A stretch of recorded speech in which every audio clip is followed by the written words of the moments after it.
उत्तर प्रदेश में राजनीति और गुंडा राज, माफिया राज, बाहुबल दोनों को अलग अलग कभी देखा नहीं जा सकता था। ब्रजेश सिंह, बिल्कुल, मुख्तार अंसारी, अतीक अहमद, रिजवान हैदर, नाम गिनाता चला जाऊंगा, नाम आप गिनते गिनते थक जाएंगे। वोट देगा है नेताजी का, किसकी औकात है जो नहीं देगा। खुफिया का ऐलान था बुंदेलखंड में कि वोट नहीं मिला अगर मां को तो हैंडपंप से पानी नहीं खून निकलेगा। मुख्तार अंसारी या अतीक अहमद का कॉन्वॉय रुकता है ना, काफिला, एक नंबर की गाड़ी काले रंग की फॉर्च्यूनर की फ्लीट रुकती है, कहां मुख्तार अंसारी, मुख्तार अंसारी, मुख्तार अंसारी, अतीक अहमद, अतीक अहमद, ब्रजेश सिंह, कहां गए? अनुज के घर गए। जब वो अनुज के घर से नीचे उतरते थे और अनुज साथ में उतरता था उनके, और उसके बाद वो कॉन्वॉय में बैठ के जब चले आते थे, पूरा इलाका अनुज से डरता था।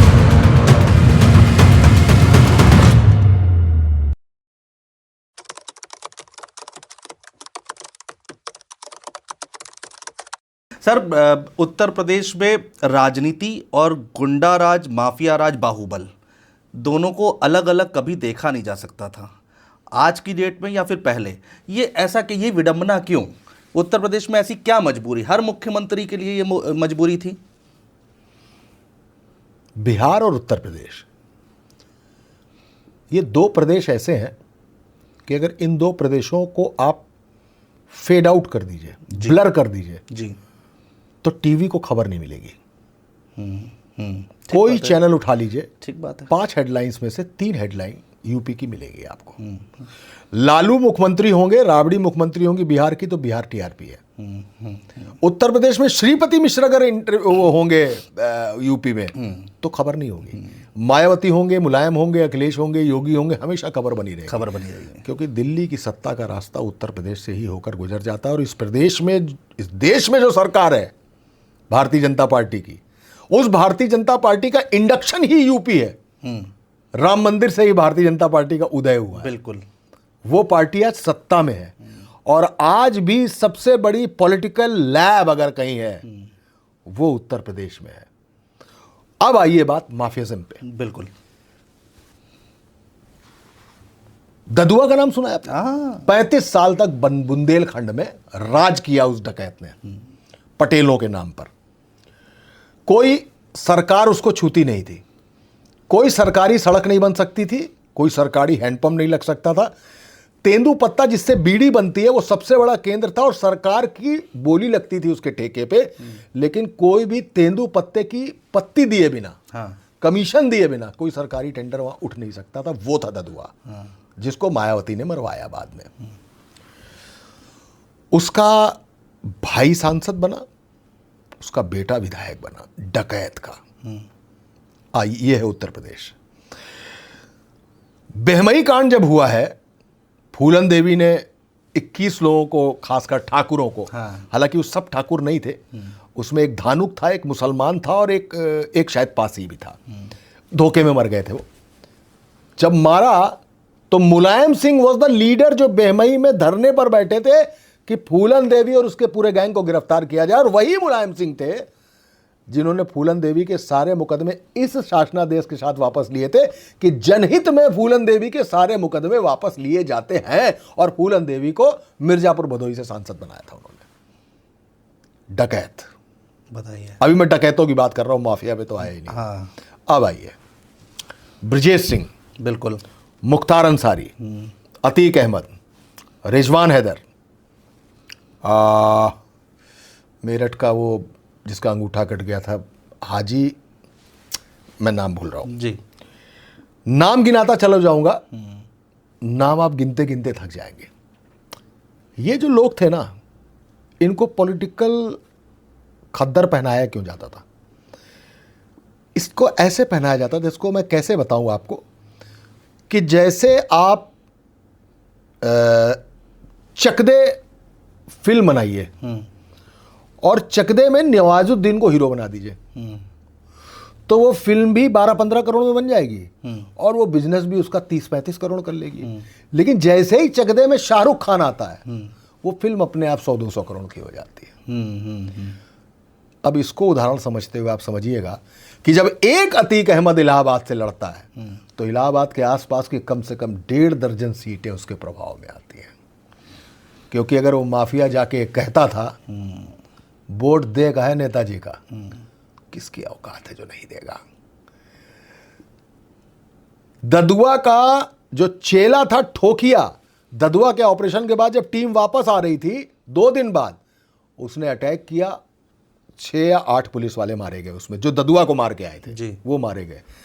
उसी ठोकिया को अजीत सिंह तब थे, रालोद राष्ट्रीय लोकदल ने टिकट दिया, उसकी मां को पियरिया देवी नाम था उसका, मुझे आज तक याद है, और उस हैंडपंप उसका निशान था, और ठोकिया का ऐलान था बुंदेलखंड में कि वोट नहीं मिला अगर मां को तो हैंडपंप से पानी नहीं खून निकलेगा। आप समझ रहे हैं? बिल्कुल। तो एक अतीक, एक मुख्तार, एक ब्रजेश सिंह जब कहीं लड़ते थे तो आसपास की 12-15 सीटों की गारंटी होती थी, और विधानसभा या लोकसभा में सीटें चाहिए होती थी साम दाम दंड भेद से। तो इसमें जो दंड वाला हिस्सा है वो ये माफिया हुआ करते थे। माफिया हुआ। आज साम दाम पर ज्यादा हिसाब किताब है, आज दाम दे दिया जाता है, लेकिन दंड इस माफिया के जरिए दिया जाता था। और एक बात आपको बताऊं, जी। इसके लिए जनता दोषी है। मैं बार बार उस डिप्टी एसपी का नाम भूल जाता हूं। मुख्तार अंसारी गैंग ने पुलिस की एक कार्बाइन छीन ली थी जी। उस डिप्टी एसपी ने, शैलेंद्र सिंह नाम था उनका, शैलेंद्र सिंह डिप्टी एसपी थे, उन्होंने मुख्तार अंसारी के गैंग को पकड़कर वो कार्बाइन वापस किए, लेकिन शैलेंद्र सिंह के खिलाफ ही कार्रवाई शुरू हो गई। शैलेंद्र सिंह को नौकरी से इस्तीफा देना पड़ा और मुख्तार के खिलाफ चुनाव लड़ना पड़ा। चंदा बटोर के शैलेंद्र सिंह पैनी ऑनेस्ट, एक चवन्नी का गुनाहगार नहीं, किसी की चाय नहीं पी होगी इस ईमानदार अफसर ने, जिसने अपनी ड्यूटी करने के लिए मुख्तार अंसारी को भी के भी आगे सर नहीं झुकाया था। जनता ने उसको वोट नहीं दिया, जनता ने मुख्तार को ही जिताया। बताइए। तो ये जनता है। मुख्तार के लिए कहा जाता है कि उसके क्षेत्र में जो लोग थे, कुछ लोग तो उसको भगवान मानते थे, ऐसा है क्या? लंका में भी रावण को बहुत सारे लोग भगवान मानते थे, कौरवों को भी बहुत सारे लोग भगवान मानते थे, जिन्होंने क्रूसीफाइड किया था यीशु मसीह को, उनको भी लोग भगवान मानते थे। भय को भगवान कहना गलत है, ये भय है। भय है। और भय के अलावा एक गुंडे से जब आपकी पहचान होती है, जब आपकी बस्ती में, अनुज के घर में, मोहल्ले में आके एक मुख्तार अंसारी या अतीक अहमद का कॉन्वॉय रुकता है ना, काफिला, 1 नंबर की गाड़ी, काले रंग की फॉर्च्यूनर की फ्लीट रुकती है, जब अनुज के घर जाता है, कहाँ गए मुख्तार अंसारी, मुख्तार अंसारी, मुख्तार अंसारी, अतीक अहमद, ब्रजेश सिंह, कहाँ गए? अनुज के घर गए। जब वो अनुज के घर से नीचे उतरते थे और अनुज साथ में उतरता था उनके, और उसके बाद वो कॉन्वॉय में बैठ के जब चले आते थे तो पूरा इलाका अनुज से डरता था। क्यों? क्योंकि वो माफिया अनुज को अपनी अनसीन पावर डेलीगेट करके गया है। लोग क्यों योगी आदित्यनाथ के साथ फोटो अपनी डीपी पे लगाते हैं? बिल्कुल। लोग क्यों मुलायम सिंह, अखिलेश यादव, मायावती, राहुल गांधी के साथ अपनी फोटो डीपी पे लगाते हैं? क्योंकि उससे उनकी फोटो का कद बढ़ता है। ऐसे ही माफिया जब किसी आदमी के घर आता है तो उस आदमी की गुंडई भी बढ़ती है, वो गुंडई दे के जाता है उस आदमी को।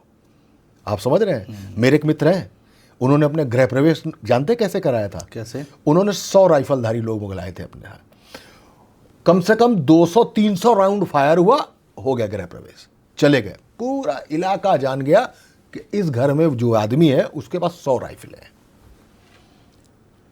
कोई परिंदा पर मारेगा उसके घर? कभी नहीं मारेगा। ऊंची आवाज में बात नहीं करेगा। ये तरीका है।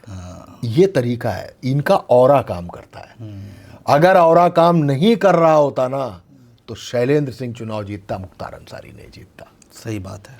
इसलिए किसी ब्रजेश, किसी मुख्तार, किसी अतीक को कोई मुलायम सिंह, कोई भारतीय जनता पार्टी, कोई समाजवादी पार्टी और कोई बहुजन समाज पार्टी अपना शेल्टर देती है, क्योंकि उसको एक सीट नहीं चाहिए, आसपास की कई सीटें चाहिए।